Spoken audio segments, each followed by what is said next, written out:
Here at the Tool Room Ltd, they've been making precision batch parts in hard turning and also reverse engineering components to help keep critical machinery running, all on Hurco.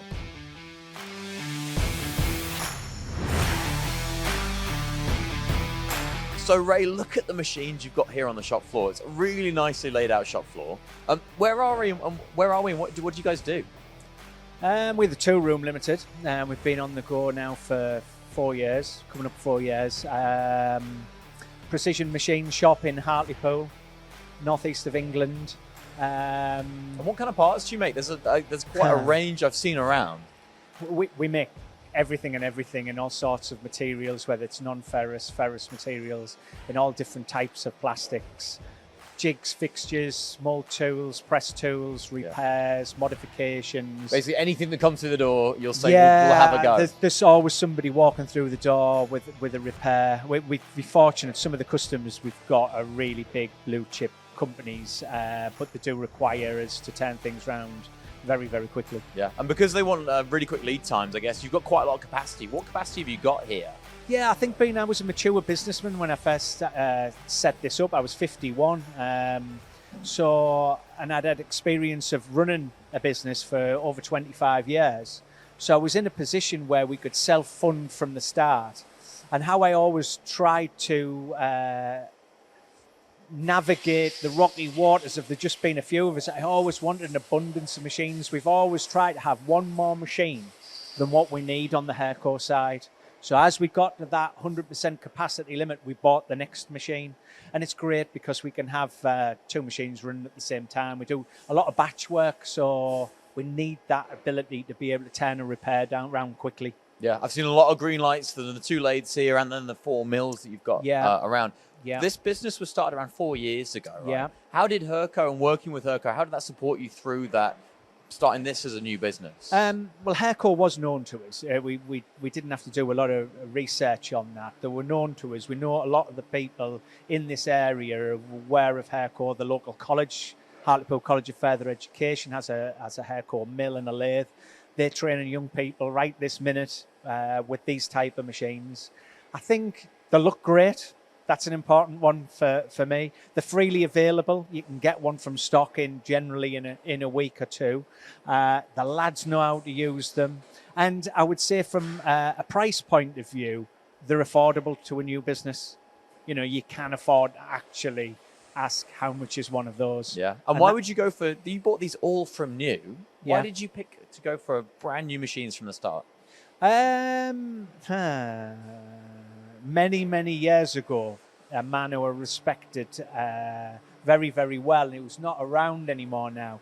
It was when I was an injection molder and I was choosing equipment, and he said, Ray, he said, if you're going to open a business and you're serious about your business, always try and buy the best kit you can afford. And I think I've done that the whole of my working career, nearly 40 years. I've always looked for the best kit and have it in abundance. Yeah, brilliant. And you've been working with Jeff for the past 4 years to help build the business as well. Yeah. We're going to talk to Jeff about technically how the Hurcos help you guys produce not only general subcontract parts of all materials, but really precision cavities for tool molds as well. Jeff, you've been working with Ray for about 4 years now. What have you been doing at the tool room for that time? How did it start? How did it start? Well, I have a background in tool making. So initially we started manufacturing small injection molding tools, repairs and modifications. And then we progressed to subcon. So we bought extra machines. We started machining maybe one-off parts, batches up to 100.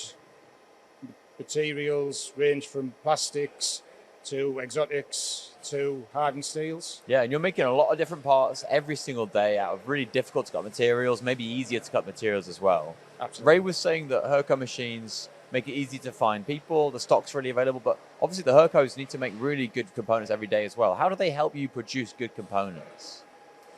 Oh, they're fantastic. They hold the tolerance. Like I said, we work until 0.01 to 0.02 on 3D forms. We don't have a problem with holding that sort of tolerance over multiple parts. They're very easy to program. They're so easy to to set up. We use a 3D taster, and like I said, they're very simple. It's just setting up your datum, setting your tools are very, very simple as well. And away you go. The conversational side of the milling and the turning's so easy. You're just filling in blocks. Brilliant. And when it comes to accuracy on those kind of components, how important is accuracy for your customers and the parts you make? And how do these machines help you achieve those accuracies? Accuracy is massive on the subcon side. Like I say, we're trying to achieve small tolerances and repeatability, and the Hurco allows that. Very accurate. We don't have to have one machine for NCs and one machine for conversational. We can use the one machine for both. We don't generate a bottleneck waiting for NCs because it's conversational so easy. So we can hit tight deadlines, short lead times if you like. It's great. They've been fantastic for us. They're the right fit for us. We've gained customers simply by people walking up the street, seeing what we can do, using the Hurcos to do that. And like I said, we've got a good reputation because of that. So my name's Olivia, and I've just left school this year, back in July. My dad helps run the business, and I got into it because I took engineering as one of my GCSE options, and I absolutely loved it. I was the girliest girl in the world, which I still am, but I came into engineering and I absolutely loved it. But ever since I was little, I'd always come in my dad's factory and I'd be helping out. And I also didn't want to follow what my friends were doing because they all kind of did the same thing. So I thought, you know what, I'm going to branch out, I'm going to do something different. And I was quite scared at first to be because I was the only girl that I knew going into engineering.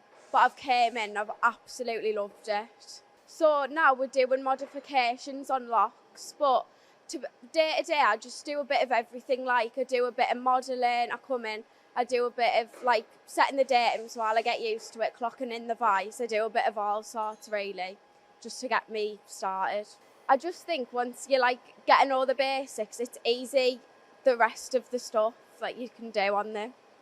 Well, you can first of all start by writing the programs, and once you know the basics about writing a program, I feel like you can kind of build it up. And also, if you do write a program, you can check the graphics to make sure that it's right before you set away a part. But setting the datum I find really easy, just calling the tool up that you need and setting it, I find that easy. And also, if you need to change the vice or anything, I find that also easy. Been here about 3 months. I'm at day release at college, so I'm in about 4 days a week, but I've loved it.